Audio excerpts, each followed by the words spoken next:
is Nigeria for the sake of our generation. We beg our government. It's in Nigeria. There is no other place like Yoruba, Igbo, and Hausa.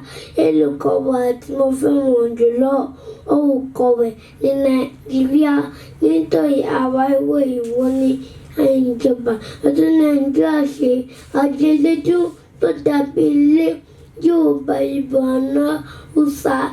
Ìjọba wa àwọn tó jẹ́ tìlú tó yóò dìtàn àwọn tó jẹ́ tó fi bàjẹ́ yóò dìtàn fẹ́ kẹ́kọ̀ọ́ tẹ́ fún yín our government kingdoms and pools of chemistry, kingdoms and charts of chemistry. The best way they wouldn't you for yourself.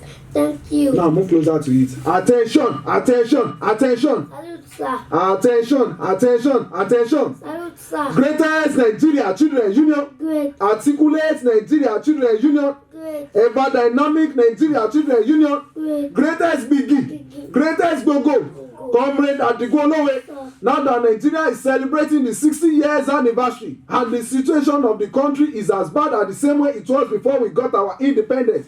Judging the economy of the country by percentage, 10%, education, 20%, medical, 30%, unemployment, 80%, kidnapping, 90%, corruption.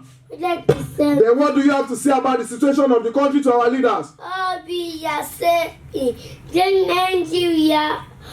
We are saying Nigeria. For the sake of our generation, please stay Nigeria. Kése lẹ́sẹ̀ rí kàsàkàsà ń pọ̀ lọ́dún wa.